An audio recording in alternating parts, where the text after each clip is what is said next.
The applause still echoed in the garden when I saw it, my own sister standing on stage, smiling wide, as the man I had loved for 5 years knelt before her with a ring. My gown still clung to me, my certificate still shook in my hands, and my heart, it shattered right in front of my entire family. But I didn't scream, I didn't cry.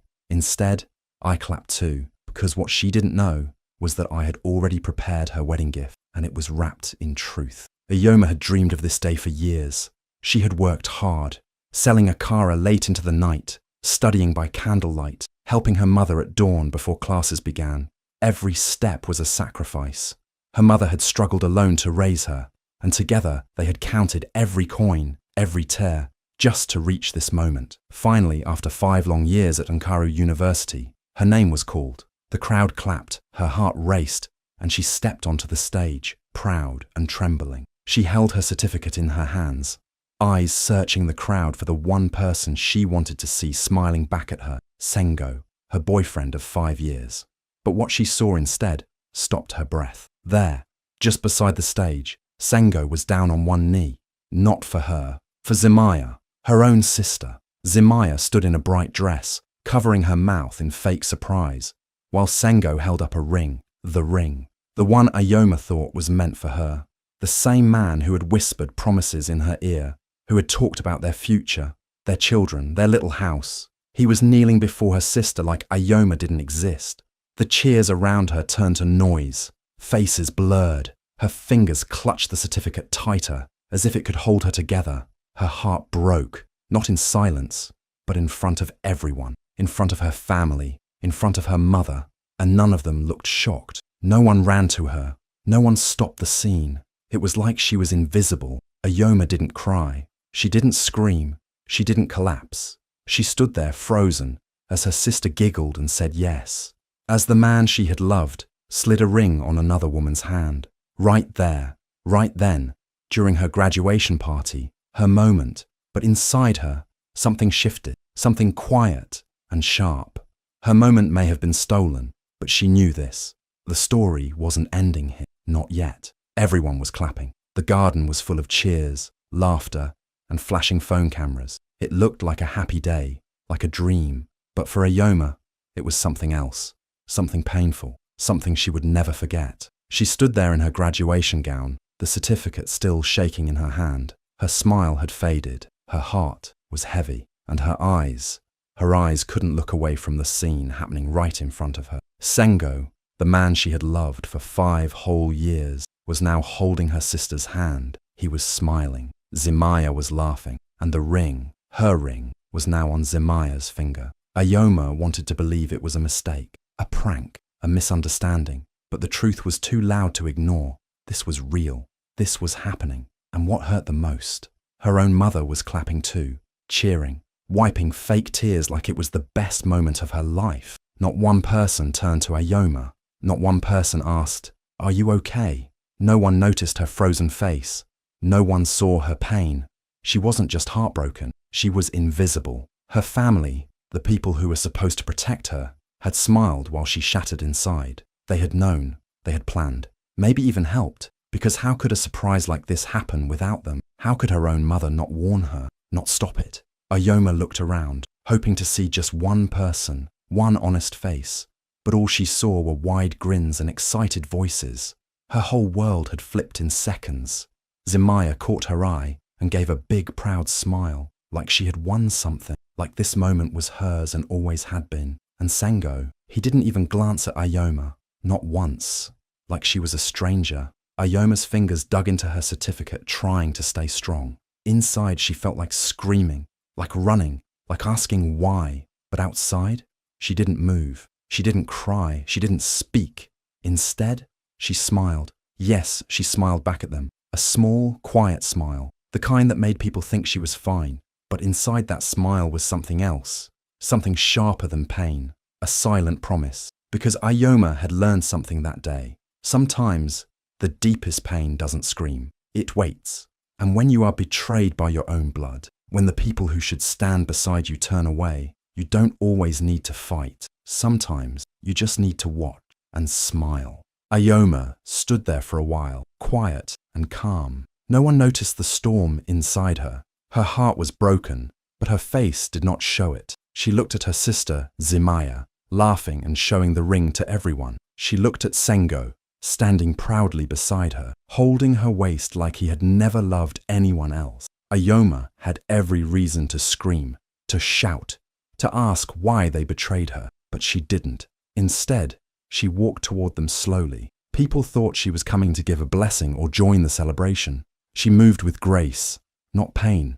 Her steps were light, but every part of her body felt heavy. As she reached her sister, she gave her a hug. It was soft, gentle, but it carried all the weight in the world. Then she leaned closer to Zemaya's ear and whispered something. "Congratulations, sister," she said. "I hope he tells you everything." That was it, just those few words. And then Ayoma smiled and walked away. Zemaya blinked. The words stayed in her mind, like a small needle poking at her peace. She tried to brush it off. She thought maybe Ayoma was just bitter or jealous. But the words, they kept repeating in her head. "I hope he tells you everything." What was everything? What did she mean? But the people around were cheering, laughing, taking pictures. Zemaya pushed the thoughts aside and showed off her ring again. She wanted to enjoy her moment. She told herself Ayoma was just being dramatic, that she had lost, and this was her way of pretending to stay strong. But Ayoma wasn't pretending. She left the party that day without making noise. She walked past the food tables, the music, the guests, the flashing cameras. No one stopped her. No one asked if she was okay. She walked like someone who had already made a decision. She didn't want revenge with fire. She wanted silence. Because silence holds power. Silence watches. It remembers. It waits. While Zemaya smiled for pictures, Ayoma was already planning something else. She had kept quiet not because she was weak, but because she had something stronger than anger. She had the truth, and truth, when delivered at the right moment, speaks louder than any scream. Ayoma knew she didn't have to fight for attention. She didn't have to argue or beg anyone to see her pain. She had already hugged her sister. She had already whispered the warning, and that was enough. Now, she was gone, but not defeated. Ayoma returned home that evening with no tears, no questions, and no words. She walked into her small room, quietly shut the door behind her, and sat on the edge of her bed. The room still had the same posters from her first year at university. Her books were stacked neatly. Her mother's old sewing machine sat in the corner. Nothing had changed, yet everything inside her had. She reached under her bed and pulled out a wooden box.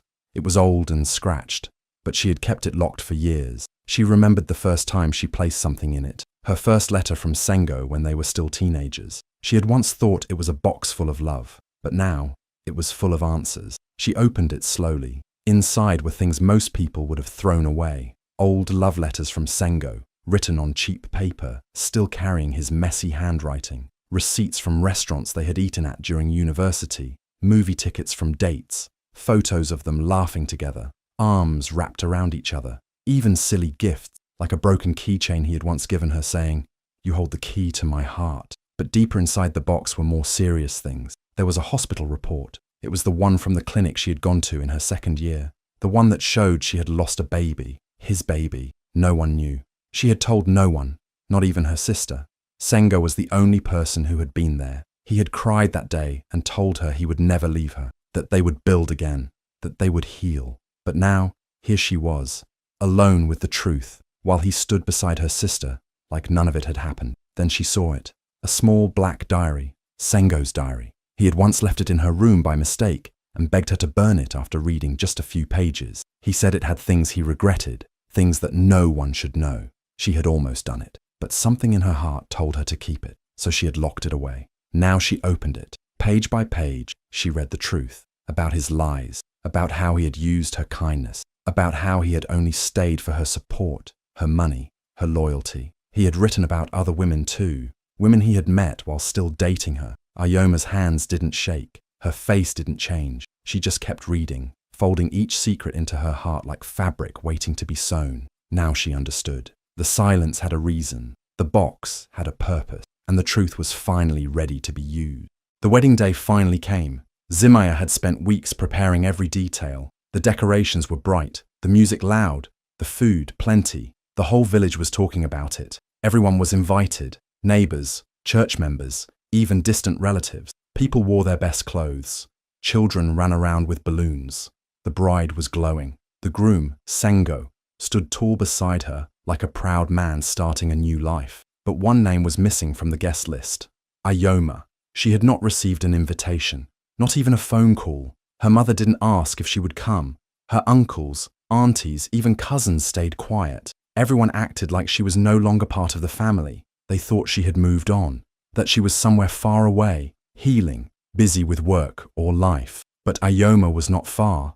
She was watching, quietly. She did not wear a fancy dress that day. She didn't go to the church. She didn't show her face at the reception, but she sent something, a single box. It arrived early that morning, carried by an old man with tired eyes. He didn't speak much. He just handed it to one of the women at the entrance and walked away. There was no name on top, no sender, no note, just a neat, simple box wrapped with soft brown paper and a small red ribbon. The box sat untouched for hours. People thought it was from another vendor, maybe a cake topper or wedding card. No one cared much about it until the moment came to cut the cake. Zemaya was laughing, her hand resting in Sengo's, when someone handed her the box. She looked surprised, holding it in the middle of the crowd. "Open it!" someone shouted. So she did. She untied the ribbon, opened the lid slowly, and saw what was inside. But what she didn't know was that this box was not a gift of love. It was a box of truth. Ayoma had chosen not to come, not to speak, not to cry. But she had spoken in her own way, with silence and one carefully timed delivery. Everyone at the wedding would remember that box. And Zemaya, smiling on the outside, had no idea her perfect day was about to change. Because sometimes the loudest message doesn't need a voice, just a quiet box with no return address. Just before the cake was about to be cut, someone handed the small box to Zemaya on stage. Everyone turned to look. The bride stood there in her white gown, holding the box in front of the whole crowd. She smiled, thinking it was just another sweet surprise. Maybe a ring box, maybe a small piece of jewelry from a well-wisher. No one could guess what was truly inside. She opened it slowly, carefully pulling off the ribbon and lifting the lid. At first, she said nothing. Then, she pulled out the first item, a torn photograph. It showed Sengo and Ayoma 4 years ago, kissing. It wasn't just any kiss. It was clear, close, and deeply personal. The edges of the photo were rough, like it had been ripped from something bigger. The crowd started whispering, confused. Zemaya's hands shook slightly, but she kept going. Next, she found a folded piece of paper. When she opened it, her eyes moved quickly across the words. It was a hospital report. Her face turned pale as she read it. At the top was Ayoma's full name. The date was from 3 years ago. The report clearly said, miscarriage. And at the bottom, signed in pen, was Sengo's name. Some guests gasped quietly. Others looked at each other, unsure what to say. But Zemaya was not finished. At the bottom of the box was a small handwritten note. It was on a page that looked like it had been torn from a diary. Her fingers trembled as she picked it up. It read, "She doesn't need to know I lost you once. I just can't lose her money too." The handwriting was Sengo's. There was no doubt. Anyone who had seen his notes before could tell. Zemaya stood frozen. Her smile disappeared. Her fingers dropped the note. The box slipped from her hands and hit the ground softly. But no one moved to pick it up. All the music stopped. All the laughter died. People stared, shocked, unable to speak. Sengo reached for the box, trying to hide it. But it was too late. Phones were already out. Guests had taken pictures, videos, everything. The truth had already been seen. No one looked at the cake anymore. No one clapped. No one cheered. The wedding had changed in one small moment. Ayoma's box did not come with a scream, or a fight, or any loud words. But still, it screamed. It screamed everything that needed to be heard, and nothing would ever be the same again. The moment the note dropped from Zemaya's hand, her face changed completely. Her eyes grew wide, her mouth opened, and she let out a loud, painful scream. It wasn't just a reaction. It was the sound of someone whose entire world had been broken in seconds. The guests stared at her, shocked and confused, still holding their plates and drinks, unsure what to do. Their mother stood nearby, dressed in her finest clothes, smiling just moments ago. But now, hearing Zemaya's scream and seeing what had fallen from the box, Her face went pale, her body swayed, and before anyone could catch her, she fainted right in the middle of the crowd. People rushed to her trying to help, but the scene around them was already too heavy. Sengo panicked. He bent down and grabbed the box quickly. His hands shook as he stuffed the papers and photo back inside. Then he looked around, searching for something, anything. Finally, he shouted for someone to bring fire. He wanted to burn everything. He wanted to destroy the truth before more people could see it. But it was already too late. Phones were raised everywhere. Videos had already been taken. Pictures were already saved. Some guests were even whispering the story out loud, connecting the pieces. Ayoma and Sengo, the miscarriage, the note about money, the betrayal, the lies. All of it had been revealed in just a few seconds, and no fire could undo it now. Sengo's hands tightened into fists. He looked around, as if blaming everyone else for what was happening. But no one defended him. No one clapped. No one smiled anymore. Zemaya stood still, tears falling down her cheeks. Her perfect wedding had turned into something she couldn't understand. The man she had trusted, the man she thought loved her, had lied, and her sister, the one she had stolen him from, had known the truth all along. But Ayoma wasn't there. She had not come to shout. She had not come to fight. Her gift had arrived in silence, but it had made more noise than anything else could. That day, no one remembered the food or the music. No one cared about the wedding cake or the decorations. All they remembered was the box, the secrets, the scream, the fall. Ayoma's quiet revenge didn't need a crowd. It had already reached every ear, and the silence she left behind was louder than any word. 1 week passed after the wedding disaster. The village had gone quiet about it on the outside, but whispers never stopped. People still talked about the box, the truth, and how everything changed in one moment. Sengo had disappeared. Their mother stayed inside, too ashamed to face anyone. And Zemaya, the bride, who never got to finish her wedding, had not been seen in days. Then, one afternoon, footsteps came slowly down Ayoma's street. It was Zemaya. She was barefoot. Her eyes were swollen from crying, her dress wrinkled and dirty. She looked nothing like the proud girl who once showed off a shiny ring in front of hundreds of people. Now she looked like someone completely broken. She reached Ayoma's house and knocked softly. Ayoma opened the door and stood quietly. She didn't look angry. She didn't look surprised. She simply waited. Zemaya looked at her for a moment, then lowered her eyes and whispered, "Why didn't you just fight me?" It wasn't a loud question. It was filled with confusion, sadness, and regret. She had expected shouting. She had expected Ayoma to storm the wedding, to embarrass her in front of everyone. But Ayoma had done none of that. Instead, she sent a small box that spoke louder than any words. Ayoma looked at her sister and said gently, "Because you already lost me the day you smiled with this ring." Zemaya felt her knees weaken. She sat down on the small bench near the door and covered her face.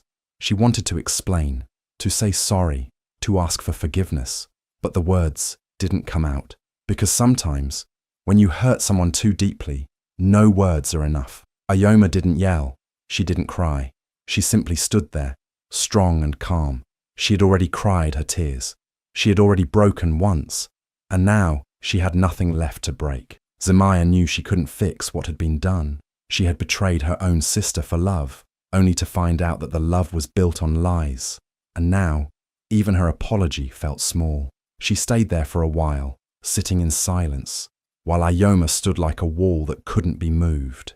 In that moment, both sisters understood something. Some wounds can't be healed with words. Some actions can't be undone. And some people once lost never return. Not because they're angry, but because they finally chose peace over pain. Ayoma had moved on. Not with revenge, not with noise, but with quiet strength. And Zemaya? She had to live with the truth that her sister had not just lost a man. She had lost her. After the wedding disaster, Sengo's life began to fall apart, piece by piece. The truth that came out at the ceremony didn't just hurt Zemaya. It reached beyond the village. People started talking. Word spread fast. The lies he had told Ayoma, the way he had betrayed her, the way he tried to hide everything, all of it became public. And soon, the people who once respected him started turning away. Sengo had built a small business in the village. Many thought he was smart, charming, and trustworthy. He always smiled, always knew what to say. He had gained attention not just from women, but also from local investors. A few even gave him money to expand his business because they believed in him. But now, those same investors started digging deeper. They looked into the documents, the receipts, the money they had given him, and they didn't like what they found. The numbers didn't match. Promises weren't kept. Deadlines had passed. Everything that once looked perfect now looked fake. It became clear that Sengo had used charm to cover up his lies. Slowly, investors began pulling out. Some even went to the local chief to report him. His business started losing customers. Even the workers in his small shop stopped showing up. No one wanted to be connected to him anymore. The trust was broken, and it didn't stop there. The women who once admired him now avoided him. No one looked at him the same way. Even at the market, people whispered as he passed by. The same smile he used to get what he wanted now looked like a mask everyone could see through. Unable to face the shame, Sengo disappeared. Some said he ran to the city, hoping to start fresh where no one knew him. Others believed he was hiding in a nearby town, trying to figure out what to do next. But no one really knew. And to be honest, no one really cared anymore. He had fooled too many people for too long. And when the truth finally came out, he had no strength to stand and face it. The same charm that once opened doors now left him all alone. But while people talked about him, Ayoma didn't. She didn't ask where he went. She didn't follow the rumors. She didn't wish him harm. She simply closed that chapter of her life. For her, Sengo's fall wasn't something to celebrate. It was just the natural end of a man who chose lies over love and greed over goodness. And she had already walked away. Years passed, and Ayoma's name became one spoken with quiet respect. She had opened a small tailoring shop in the heart of the village, where she worked with calm hands and a soft smile. People came not just for clothes, but for her peaceful presence. There was something in her silence that made others feel safe. One day, a curious little girl sat near her sewing machine, watching the needle move up and down. She had heard whispers from adults, stories shared in low voices. She finally asked, with wide eyes and a soft voice, "Is it true your sister stole your fiancé?" Ayoma paused for a moment, then smiled gently as she pinned a piece of fabric. "No, child," she said with warmth in her voice. "She borrowed a lie, and I returned the truth." The girl didn't fully understand, but she nodded slowly. Around them, the shop was quiet, except for the sound of fabric being cut and the steady rhythm of sewing. Ayoma never shouted her pain. She never fought to win back what was already broken. She never wished bad things on her sister or Sengo. Instead, she chose peace over noise, grace over revenge. While others argued, gossiped, and tried to take sides, Ayoma kept sewing. Each dress, each head wrap, each tiny stitch was her way of healing, of remembering who she was before the lies. And somehow, the village remembered too. They remembered the girl who didn't fight dirty, the girl who let go of betrayal without bitterness, the girl who walked away, not because she was weak, but because she was too strong to stay in a place where love had no truth. Over time, people stopped talking about the wedding that never happened. They stopped praising Sengo's charm or feeling sorry for Zemaya. What stayed with them was Ayoma's quiet strength, the way she continued her life, not by shouting, but by creating beauty out of brokenness. In every outfit she sewed, there was a whisper of her story, a reminder that some gifts come wrapped in silence, peace, clarity, and truth. And when you finally open them, they don't just change your day, they change your life. Betrayed by family, rejected in silence, but she rose without noise, and the whole world heard her. If this story touched your heart, like, share, and subscribe for more powerful tales that remind us, sometimes silence is the loudest revenge.